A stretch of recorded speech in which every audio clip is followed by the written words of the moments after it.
नमस्कार, मैं राजेश दलवानी। आप देख रहे हैं उल्लास लाइन बुलेटिन। शहर की ताज़ा खबरें देखने के लिए हमारे न्यूज़ चैनल को जरूर सब्सक्राइब करें। उल्लासनगर राष्ट्रवादी कांग्रेस पार्टी के नेताओं की स्वच्छ छवि और जन सेवा के समर्पण के कारण कई लोग अब पार्टी के साथ जुड़ रहे हैं। इसी कड़ी में भारतीय जनता पार्टी के पूर्व सचिव बिंदास मात्रे अब राष्ट्रवादी कांग्रेस पार्टी में शामिल हो गए हैं। बिंदास मात्रे के साथ उनके कई साथियों ने भी राष्ट्रवादी कांग्रेस पार्टी में प्रवेश किया।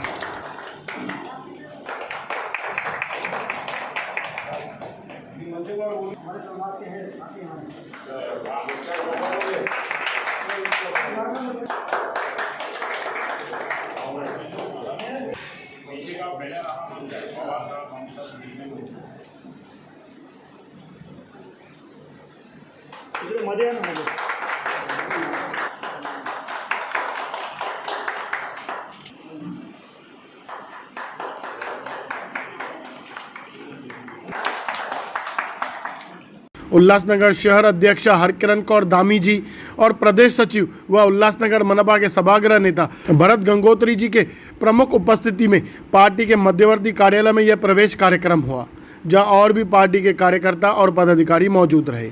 आइए जानते हैं क्या है कहना शहर अध्यक्ष हरकिरण कौर धामी जी का। जी हाँ, आज श्री बिंदास मात्रे जी जो पहले बीजेपी के जिला सचिव थे और वो एक बार कांग्रेस पक्ष से नगर सेवक का चुनाव भी लड़ चुके हैं, उन्होंने राष्ट्रवादी पक्ष में प्रवेश किया है। सबसे पहले हम उनका अपने पक्ष में स्वागत करते हैं और उनके आने वाले राजनीतिक जीवन की उनको ढेर सारी शुभकामनाएं देते हैं और आशा करते हैं कि जैसे वो एक सामाजिक कार्यकर्ता के रूप में युवाओं को साथ में लेके हमेशा अच्छे सामाजिक भलाई के काम करते हैं, हमारे साथ जुड़ के भी वो अपने उसी कार्य को आगे बढ़ाएंगे।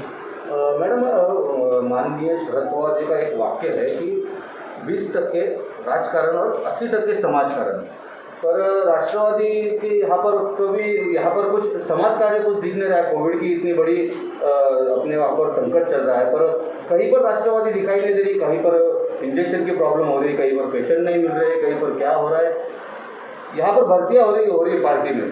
तो यहाँ पर आपको नहीं लगता कि ये 80% राजकारण और 20% मतलब समाजकारण चल रहा है ऐसा? नहीं, आपकी इस बात से मैं बिल्कुल सहमत नहीं हूँ, क्योंकि कोविड के चलते जब से पिछले साल फरवरी मार्च से कोविड की प्रकोप हमारे शहर से शुरू हुआ है, तो सिर्फ़ और सिर्फ राष्ट्रवादी कांग्रेस पार्टी थी जिसने मैदान में उतर के पूरी अपने शहरवासियों की सेवा की है, चाहे वो अन्न की हो, अनाज की हो, मेडिसिन्स की हो। और ये दूसरी वेव के चलते जितने भी ऑक्सीजन या वैक्सीनेशन की या इंजेक्शन्स की या हॉस्पिटल में एडमिट करने की जो भी समस्या आई है, जो भी हमारे तक अप्रोच हुई है, जहाँ जिसने भी हमसे आके बोला है या हम खुद भी पक्ष की तरफ से आगे बढ़ के काम किया है, तो हर एक ने उसकी सहूलियत का उसका फ़ायदा उठाया है। इस बात से मैं सहमत नहीं होंगी, क्योंकि आज की डेट में अगर दिख रहे होंगे तो सिर्फ़ और सिर्फ राष्ट्रवादी कांग्रेस पक्ष ही आगे बढ़ के काम कर रहा है। मैडम, उल्लासनगर के जो व्यापारी है उनकी कमर टूट चुकी है, इसके लिए राष्ट्रवादी का क्या करें? देखिए, इस बात से भी मैं सहमत हूँ कि ज़रूर ये है कि व्यापारी वर्ग काफ़ी परेशान है लॉकडाउन के चलते, पर सरकार कोई भी हो, चाहे वो कभी भी लॉकडाउन के हित में नहीं होती है और ना ही कभी कोई भी सरकार लॉकडाउन चाहती है। पर जब हमारा पास कोई और ऑप्शन नहीं होता है तो ये एक लास्ट ऑप्शन होता है अपनी जनता के हित के लिए लॉकडाउन करना। और वैसे भी जब हमारे पास व्यापार और ज़िंदगी में से एक चीज़ चुननी चाहे तो वो चाहे व्यापारी खुद हो, आम नागरिक हो या सरकार हो, जब ये दो ऑप्शन सामने हो, व्यापार और ज़िंदगी, तो इंसान ज़िंदगी चुनता है पहले, और वही सरकार ने किया है। क्योंकि हम इस बात के लिए व्यापारियों के पूरी तरह से साथ में हैं, क्योंकि केंद्र सरकार की नीतियों की वजह से ऑलरेडी महंगाई की मार हर एक नागरिक बहुत बुरी तरह से झेल रहा है और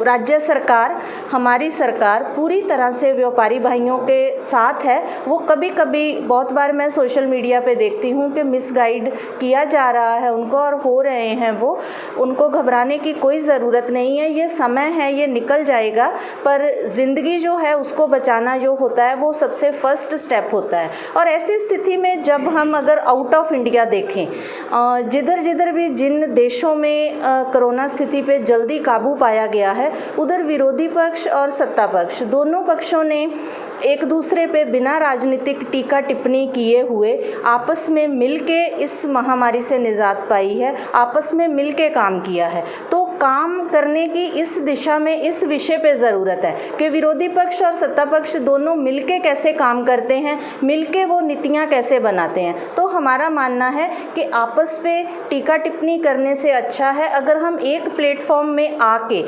इस प्रॉब्लम से बाहर कैसे निकलना है वो ज़्यादा सोचे, तो हम उल्लासनगर शहर वासियों को उसकी पूरी इस समस्या से निजात डाल सकते हैं और आम पब्लिक को इसका काफ़ी फ़ायदा हो सकता है। मैडम, उल्लासनगर में कोरोना की संख्या भी लगातार थोड़ी सी कम होती जा रही है। हाँ। तो इसके लिए व्यापारी को दुकान खोलने में कोई दिक्कत होगी क्या? या आप उसको कैसे साल रहे या गए साल जैसा P1 P2 चालू करने के लिए आप मांग कर रहे हैं? जी हाँ, वो सही है बात कि हम जब थोड़े पेशेंट्स की गिनती कम होती है तो हम ये ऑप्शंस रख सकते हैं और इसके लिए राज्य सरकार ने पूरी तरह से छूट दी होती है ज़िला अधिकारी को या हमारे जो कमिश्नर होते हैं, वो अपनी परिस्थिति को, शहर की परिस्थिति को मद्देनज़र रख के इस पे आगे चल के निर्णय ले सकते हैं, क्योंकि अभी तो जस्ट थोड़ी पेशेंट की गिनती कम हुई है, ख़त्म नहीं हुई है। अगर हम एकदम से इस पे कोई निर्णय लेंगे तो वो फिर से बढ़ने के चांसेस ज़्यादा होते हैं। उल्लास लाइन बुलेटिन को सब्सक्राइब करें, बेल आइकॉन दबाएं और देखिए उल्लास लाइन बुलेटिन की न्यूज़ सबसे पहले आपके मोबाइल पर।